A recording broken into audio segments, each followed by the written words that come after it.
Zik FM Sen TV juróom-ñetti waxtu asalaamaaleykum li gën a fees ci bopp xibaar yi ñaar fukki fan ak juróom-ñaar ci weeru décembre bi la wateraay bi départ Dakar yam jëm ñaar ji di commencé activité am njiitu réew bu Sénégal def annonce bi démb ci ndajem conseil des ministres dinañ ciy dellu siwaat ak itam lu jëm ci Eiffage ak autoroute à péage beeg la ci Sénégal am léegi nag jàppandal toll ci téeméer boo jël ñaar fukki ak juróom ci wàllu capital. Société africaine de raffinage kii nga xam moo di Locafrique moo gagné waa SAR ak waa Petrosen waaye Xaadim baa ngi continuer demander 170 milliards de francs CFA mi ngi koy laaj ña mu doon seqal xeex ba tax nay avocat am démb def conférence de presse dana leen kalaame la ñu wax ngir kat wàllum njuuj njaaj ndax daañu topp képp ku def wàllu góor jigéen tëj la lu néew juróomi at bu dem ba fukki at ñu koy wax criminalisation homosexualité en tout cas juróomi député ñu ñu àndal ci société civile déposé nañu benn proposition de loi foofee démb ci assemblée nationale dinañ ci dellu soit sport dinañ ci ànd ak Baye Mante Mboup yéen nekkaay Mantoulaye Thioubundooy.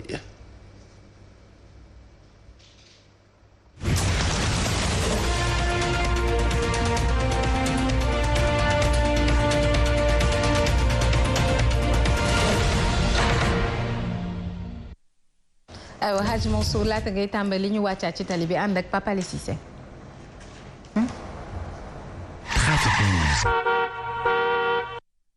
Papa Alé. Papa Alé Cissé. allo Yacine. waaw noo def. maa ngi sant bu baax a baax. ça va foo tollu. Voilà, merci beaucoup Yacine. Sur l'autoroute,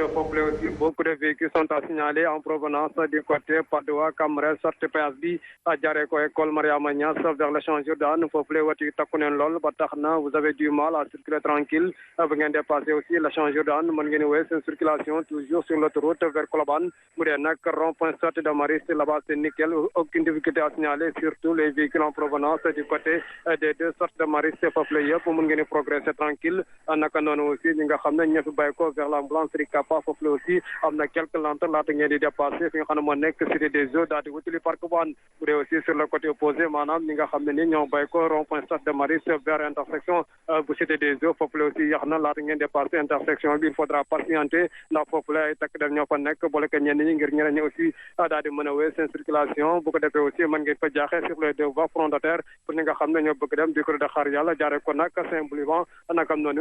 noonu aussi ñi nga xam ne ñoo bëgg dem du côté de Kasso jaaree ko Sodida foofu la aussi mën ngeen fa jaar malgré donc nous avons noté beaucoup de véhicules mais tey c'est pas compliqué mën ngeen fa jaar daal di wéy seen circulation Yacine Seck. C'était Trafic News. ba si kanam Papa Alé Cissé aywa Hadj Mansour. asalaamaaleykum Yacine jaa ngeen jëf mbokk yi ñu dooree kook ndoorteg wateraay bi départ Dakar di yam jëm ñaajo ñaar fukki fan ak juróom-ñaar ci weer bi xanaa ginnaaw suba day commencé activité am ci wàllu dem jóge Dakar dem jëm ñaajo jóge jëm ñaajo ñëw Dakar njiitu réew mi ko annoncé démb ci dajem conseil des ministres waxaale itam na lu jëm ci Sénégal mi fexe am téeméer boo jël ñaar fukki ak juróom ci capital bu Eiffage bi exploité autoroute à péage bi nga xam ni itam jëm ñaajo la yam leeral yi ak Fatou Abdou Ndiaye. société Eiffage bi nga xam ne moo ñeel autour de l'avenir ci xayma téeméer boo jël ñaar fukk ak juróom nguurug Sénégal yamu ca dina am ab redevance domaniale boo xam ne toll na ci téeméer boo jël ñaar ci ab transport public bi nga xam ne gaaw na lool te am kaaraange yamu ci moom njiitu réew mi Macky Sall wax na ci lu jëm ci signature convention bi dox ci diggante nguuru Sénégal ak société Eiffage bi nga xam ne am na ci àllarba ji mu dem ba sax di tàccu di wane mbégteem ci li nga xam ne moom moo am jëm ci ne Sénégal dugg na ci capital bu société Eiffage bi nga xam ne moo ñeel autour de l'avenir ci xayma téeméer boo jël ñaar fukk ak juróom nguurug Sénégal yamu ca dina am ab redevance domaniale boo xam ne toll na ci téeméer boo jël ñaar ci li nga xam ne moom moo jëm ci at mi loola nag mi ngi toll. Fatou Abdou Ndiaye alors ba tey ci wàllu boobee la ñuy des biir ak Mamadou Fofana diggante Dakar ak Diamniadio ci wàllu distance autoroute. 35 Sénégal war na doyloo wala def ko sax mbégte ci 25% ci capital bi exploité autoroute à péage boobu pratiquement ci biir capital bi la parce que Diamniadio ñu ngi ci Dakar. xam nga El Hadj suñu contrat yëpp yi nga xam ne dañ koy signé ak des na laa ko mën a tuddee ay firmes internationales wala ay bailleurs li ci ëpp Sénégal dañ leen léser parce que nu ñuy négocier suñu kilifa yi doo sax comprendre c'est après que ngay rendre compte ne ay erreur rek la gaañe di def yan condition nañuy signer lu tax ñu signer ko noonu lan mooy jubluwaay bi ak lan moo na ci suuf ba tax ñu koy signer loolu mooy beneen bi boo xoolee ci lu jëm ci wàllum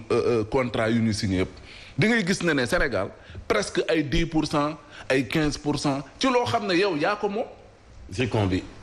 bi 10% la. mi ngi noonu nga dem Sabodola 20% nga dem ci yeneen mines yeeg yeneen ak industrie yoo xam te ne nii lu ne laa la wax Sénégal mi ngi ci diggante 10% 15% 20% Mali bii dem fa boo fay investir dañ la naan 51% ngay am le reste dëkk baa koy moom 49%. c'est aujourd'hui bu ñu bàyyee Eiffage exploité ba doyal yaay ñu ne la mu doon am kat lii la tollool ñu demaat ba ci biir doubler ko demaat ba ci biir tripler ko ñuy doog a rendre compte ne ndekete yooyu yaay la ñu négocier ñun ndekete gaañu dañ ñoo nax ci nañ doog a ñëwaat pour wax ne non il faut ñu xoolaat parce que autoroute à péage bi lu muy dugal ci xaalis kenn xamul nu muy toll. charge locative bi nga xam ne moom moo jëm ci suuf gi ñu doon bu autoroute bi jaar Sénégal la ko moom mais xam nga ñaata nañ doon fay nee nañ 1000 francs par an 1000 francs ñaar téeméer loolu ngay fay loo tubaab bi nga xam ne moom ma nga lay ngàcc chaque jour la muy am ci rentrée d'argent kenn xamul nu mu toll au quotidien investissement bi sax est-ce que Sénégal ëpp lu mu ci dugal waaw ñu ne déet na waay ñu ne tey jii nii ñëw nañu wëy léegi 800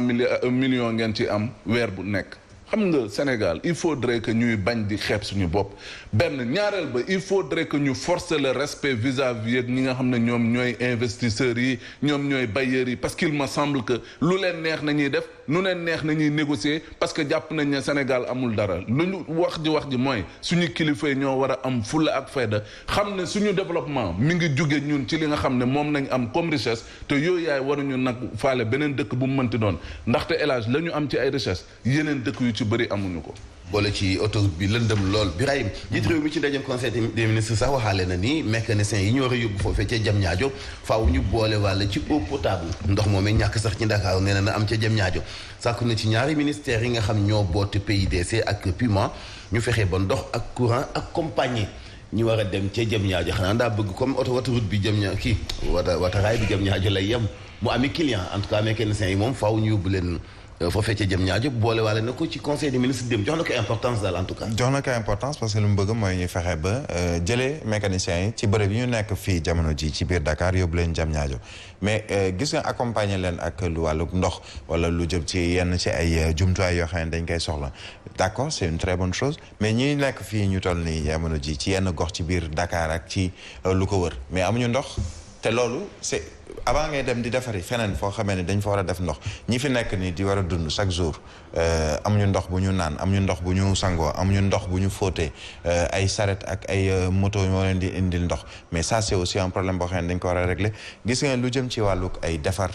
c'est une bonne chose am vision wu yaatal am vision wu yóbbu ci benn bërëb ñëpp tënku fa muy mécanicien wala muy ay artisan de l'automobile d'accord mais na doon waxtaan boo xam ne dañ koy def wax na ko ci biir conseil des ministres que dina am waxtaan boo xam ne dag ci prier ki nga xam ne moom mooy jawriñ bi ñu denk wàllu ko artisanat mu dem toog waxtaan ak ñi nga xam ne ñoom ñooy regroupement wu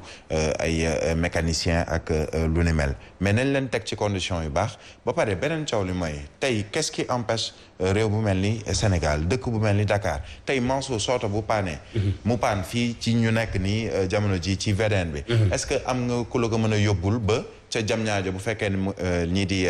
mécaniciens yi ñu ngi fa te leneen li mooy et ça rentre ak ci wàllug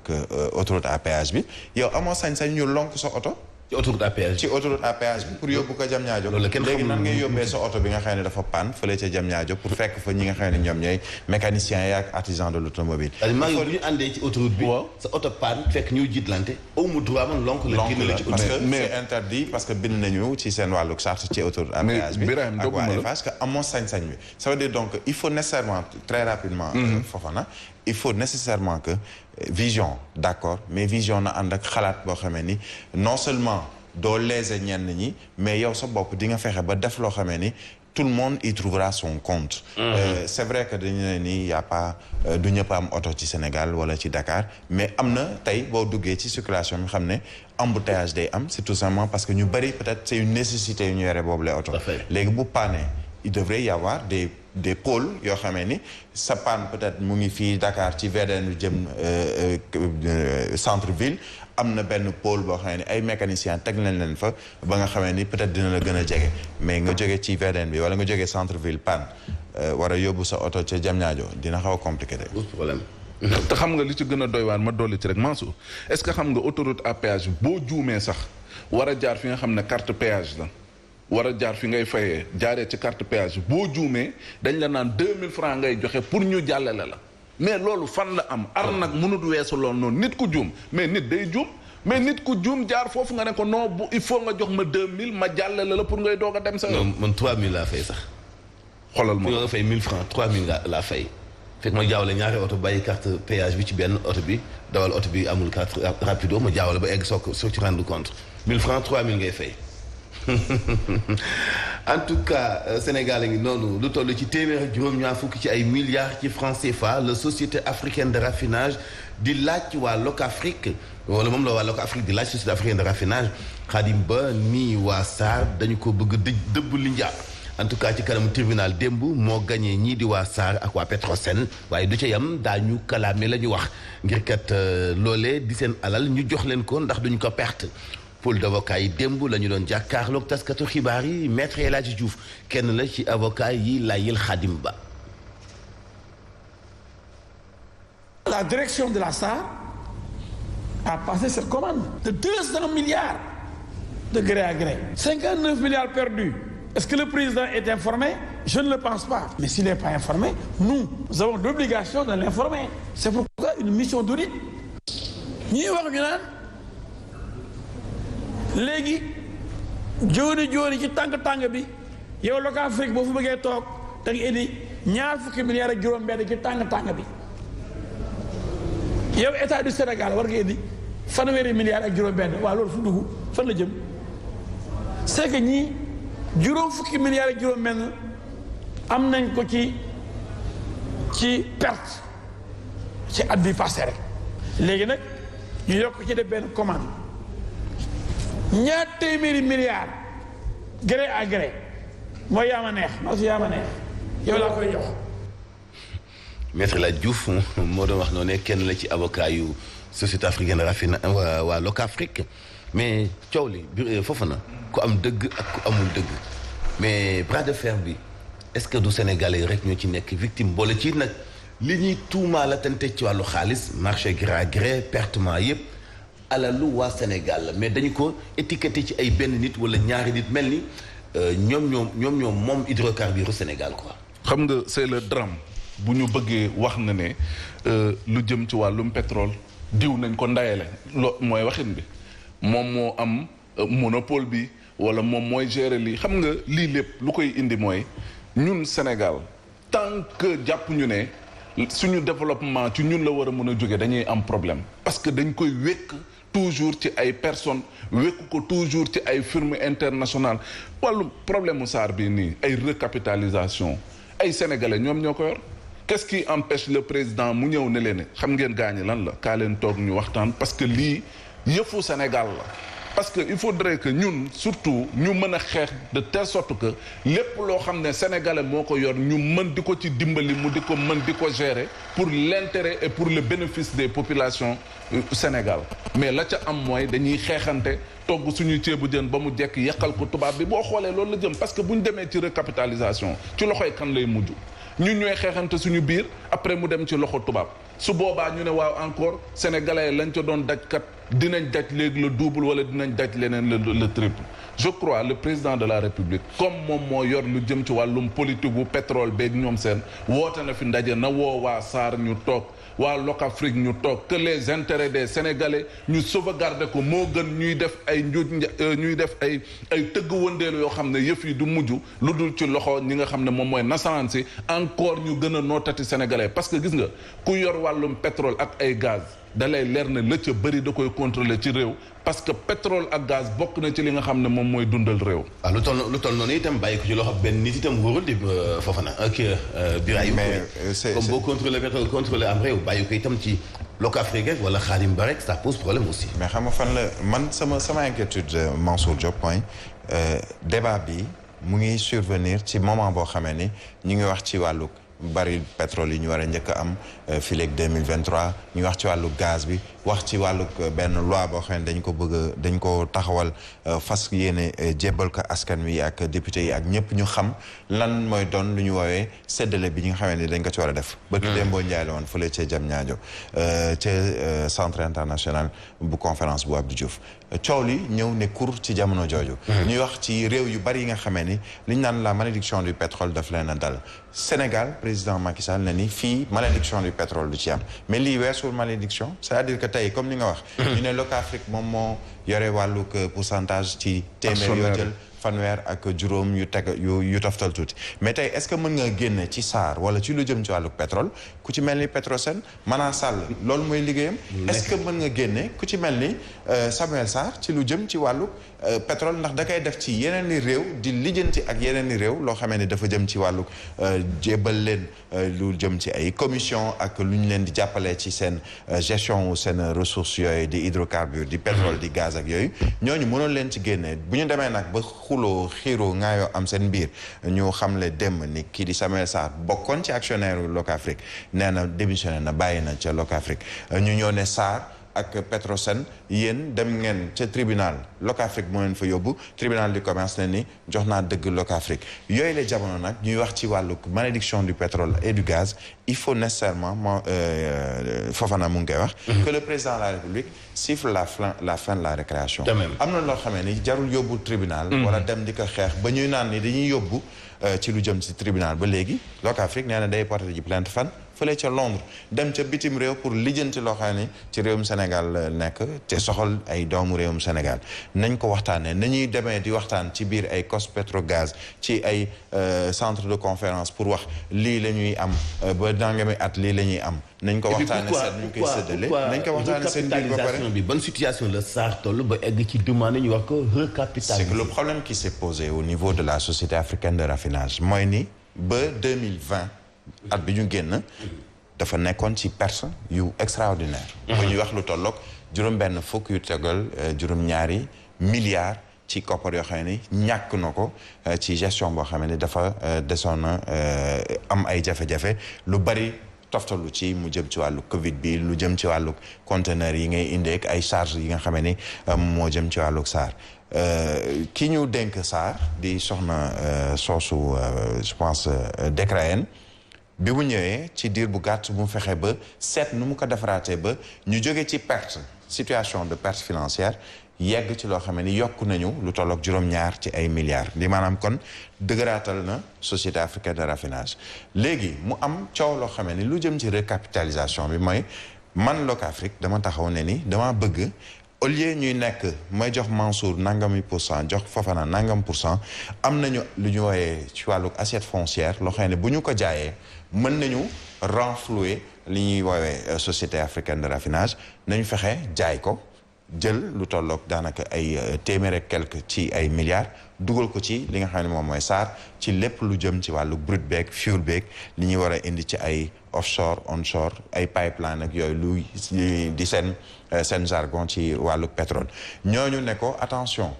yow dafa nga am bor boo amel SAR parce que yaa waxoon ni di nga dugal nangami milliards ci société africaine de raffinage en numéraire di maanaam xaalis comptant compté du jaar banque mais xaalis comptant compté que ne naa dugal nangami milliards ci société africaine de raffinage pour yëkkatiwaat ko nga dige ko defoo ko ba ñu toll ci situation boo xamee ni faw ñu xool nu ñuy redresser société bi nañ def recapitalisation Mansour 10% la amoon bu dee Mansour mën naa jël 15% waaye mu boole ci xaalis bi ànd ak 15% yooyu nañ ko jox 15% bu dee Fofana mën na jël 30% mais dina ci boole xaalis boo xam ne dafay suqaliwaat SAR nañ ko jox Fofana yow Khadim Ba bi ñu yore Locafrique la nga waxoon diggee woon ko defoo ko nañu wàññi lenn ci say action jaayaat ko wala teg ko mais am na ku ma expliqué dem ne ma li gënoon mooy tey pour bañ coow ñu ne am na comme ni Maître El Hadji Diouf di waxee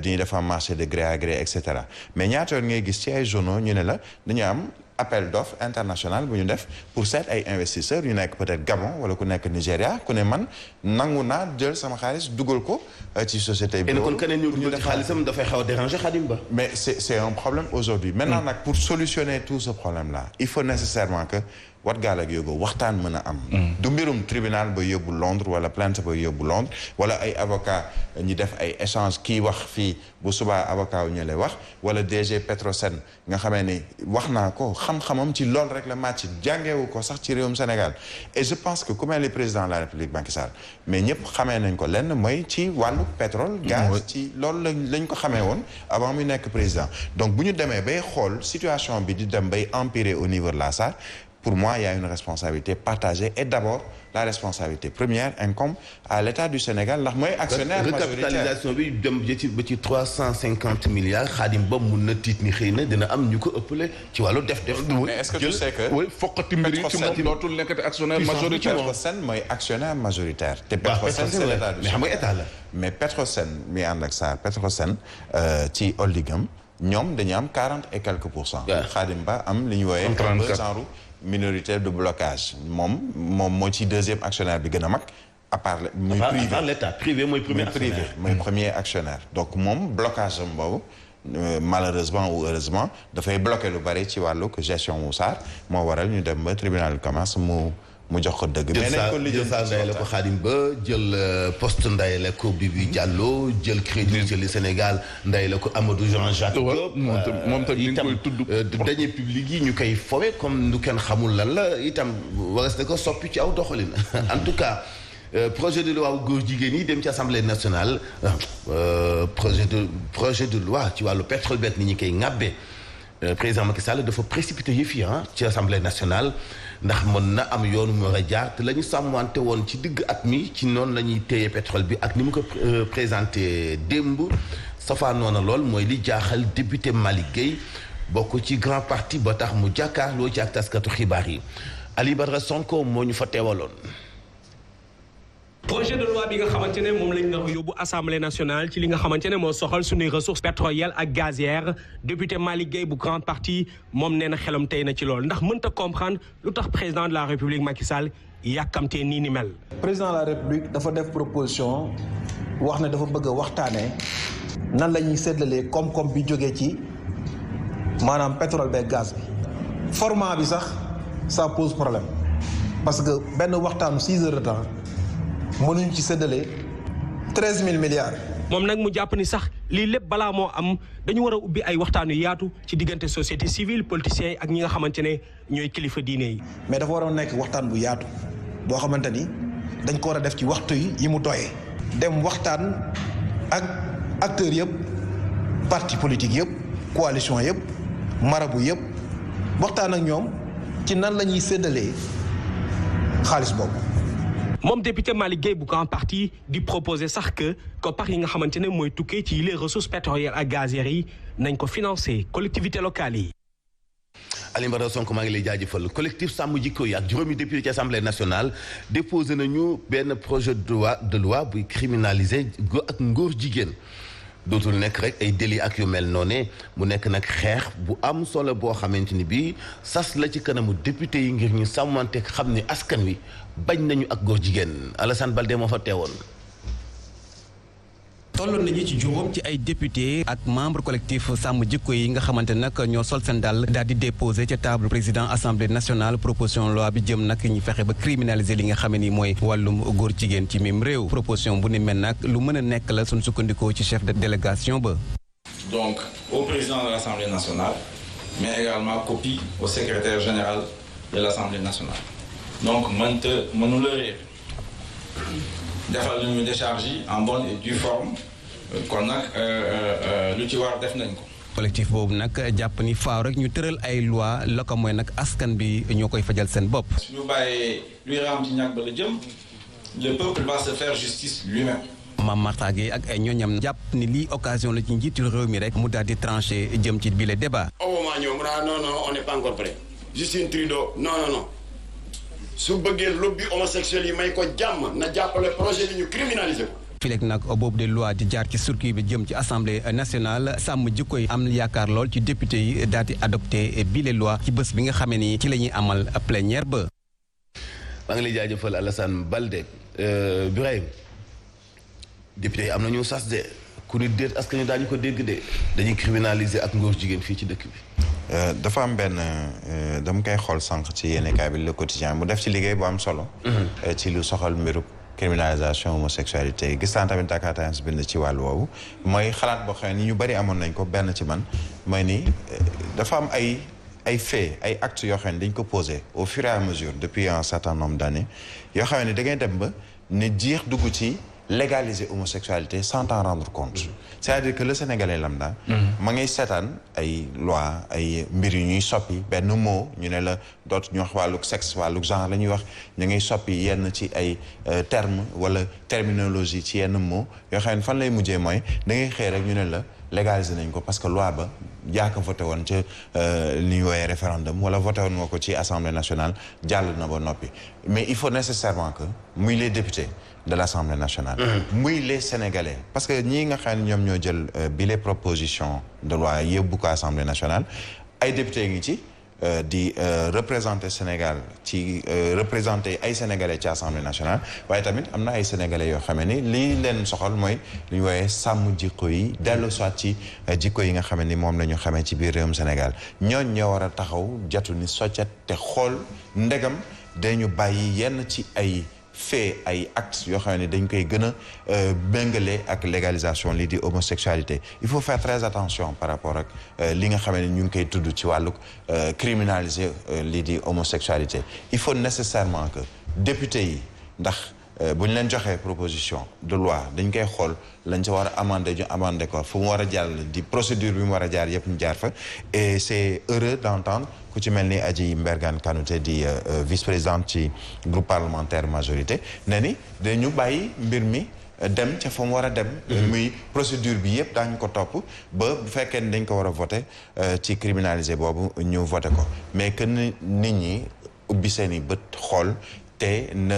ñu continuer di dem ci kilifa diine yi ngir xamal leen lan mooy danger wu bañ a criminaliser li nga xam ne moom mooy homosexualité au Sénégal ndax ñu ngi koy foye ñu ngi ñi ci nampatal di ci nampatal suñuy njaboot ci lu jëm ci wàllu homosexualité daanaka dem nañu ba de manière tacite ñu ngi koy dugal ci xelu nit ñi alors que loolu dañ ko ci war a génne teg ay actes forts nag yoo xamee ni duñ ci xool ndegam su ma defee criminalisation homosexualité peut-être États-Unis bañ ma doon jox 100 francs dootu ñu ma jox 100 francs am na loo xamee ni sa biir réew yaa koy sàmmal sa bopp bul xaar keneen ñëw di la defal yow say loi bopp wala di soppi sa doxalinu askan parce que peut-être arrangé wu leen li ñu bëgg mooy agenda la dañu yore seen agenda na nga koy amee ne du 1er janvier au 31 décembre lii laa fas yéene def LGBT yi dañuy am seen agenda boo xam ne dañuy jàpp ni at bii dinañu songu Sénégal at sangam dañu songu beneen réew dañ fexe ba ci domaine yii ñu soxla ba ci wàllu jàng gis nañ fi koo xam ne dafa jël benn sujet philosophie wala anglais def ci loo xamee ne ci promotion homosexualité la jëm fan la mujjee di jéggalu daan def ko rëcc wala yu mel noonu amul lu ñuy rëcc am na loo xamee ni ñoo koy def mais dañuy seet nu ñuy tuuree lëndëm askan wi ba jàllale ko te kenn du ko wax c'est un rôle nag boo xamee ni tey muy média muy les hommes religieux muy la société civile muy ñi nga xamee ni dañuy xeex wàllu homosexualité dañ ca war a taxaw ba loolu duñ ko bàyyi mu romb noonu. alors Mamadou Fofana est-ce que sax du tiituñu bu ñu xoolee vraiment origine Sénégal jaar-jaaram cosaanam ak jikko yi fi nekk bu ñu demee ba naan ndax daañu ko voté ak duñu ko voté ci ay député ci assemblée nationale ci wàllu ngóor jigéen est-ce que jotul sax nag ñu tiit. mooy tiit jot na ragal jot na te xam nga El Hadj li ci gën a doy waar mooy man mënuma comprendre li nga xam ne dañ koy wax ne woy wàllum góor jigéen wax ji di law mais dëgg bi mooy Mansour fii ay punkalum jëmm siiw mel ñu toll fenn ñoo fiy def promotion góor jigéen te ñi ngi xam nañ ko te ñi ngi toog di ko seetaan donc tey jii nii ñii nga xam ne ñoom ñooy député yi warul sax nekk loo xam ne ay débat la ak yooyu vote sans débat la war a doon parce que ñoom ñëpp ils ont la responsabilité historique et devant le peuple par rapport ak li nga xam ne moom mooy tey sookulu li nga xam ne moom moo taxawal tey Sénégal beneen bi bu loolu weesoo ñoom la ñu mën mooy xaj na voter loi mais beneen liggéey bi nga xam ne moo ci am solo mooy askan wi ñoom ñoo ko war a def ku ci nekk da nga war a jël nekk soldat sa bopp boo xam ne da ngay xeex lu jëm ci wàllum góor jigéen parce que am na yenn yoo xam ne bu fekkee voté nañ ko loi it ñun ci li nga xam ne moom mooy dans la pratique ak réalité bi nit ñi fayee par rapport ak cette responsabilité là ça va poser problème te loolu du tee day gën a def lu dul gën a lawal góor jigéen beneen bi ñu ngi wax naan wéy nañu criminaliser góor jigéen mais nan nañuy waxee ne wéy Macky Sall taxaw pare guñu pour góor jigéen law fi góor jigéen du fi am démb barki démb Aïssata Tall Sall génn ne wéy góor jigéen ñi moom ne leer ne Sénégal duñ ko mës a daganal mais li nga xam ne moom moo jëm ci code de la presse bu bees bi article 18 ñu ñëw ñu ne yooyu yaay journalistes yi kenn du fi wax li nga xam ne moom moo jëm ci orientation sexuelle u nit ki waaw loolu du promotion góor jigéen ñu ne journalistes yi ñu ne ñii ñooy taskatu xibaar yi ñooy jottali xibaar ñooy joxe xibaar yéen amoo leen droit wax ci li nga xam ne mooy orientation wu sexuelle nit ki moo xam bu nit ki nekkee góor jigéen doo ko wax bu nekkee lesbienne doo ko wax bu nekkee leneen doo ko wax waaw journaliste yi buñ ko wax loolu kay moom mooy léegi journaliste yi bu leen ko wax bu ko defee promotion góor jigéen gën a jëm kanam c'est du leen neex te kenn du leen tudd kenn du leen tudd donc ñun ni ci code de la presse bi fa la coow li njëkk a tàmbalee loolu nañu war a njëkk a xeex bu ñu paree ci wàllum loi gi il faut ñu attaquer code de la presse bi ni article 18 bi ñu génne ko fa sànni ko fële te lu jëm ci wàllum journaliste yi ñu bàyyi leen lépp lu ñu bëgg a wax dañ koy wax journaliste bu nangu ñu tëj sa gémmañ ci nga gis ak ngóor jigéen te traité woo ko yow donc la concerné toakàlla Mamadou Fofana suñu ñàkk fayda nag daanaa yëggul foofu journaliste bu ko waxul de kilifay diine yi jàpp journaliste bu ko waxul de moom yow la engagé mais ñun moom on continuera di dénoncer li nga xam ne moo jëm wàllum góor jigéen parce que duñ ko nangu parce que tamit ñun ëllëg suñuy doom dinañ ñu laaj yaa lan ngeen doon def pour tey jii ñun ñi nga xam ne ñoo les générations futures jaajëf Mamadou Fofana kon on se donne rendez-vous ci kanam tuuti incha allah. incha allah jaajëf bàyyi la nga dem réunion rédaction. jaajëf gis ma dal Baye Mantoumou waaye laa tay booba ñu wax ci promotion filière scientifique ak technique ci lycée Thiaroye dalloo benn journée carrière académique nga xamante ni bi ñu ko initié doon ñiy saytu wàllu njàng mi ak orientation scolaire ak professionnel foofu ci diwaanu Thiaroye solos boobu lépp tàggatoog bis bu am solo dañ ciy déglu kenn ci initiateurs yi di Amadou Tidiane Ndiaye. filière yëpp baax mais dañoo constaté que ñiy fréquenté filière littéraire yi muy série L yi ñoo gën a bari fuuf boo demee université boo jëlee 100 yi téeméer yi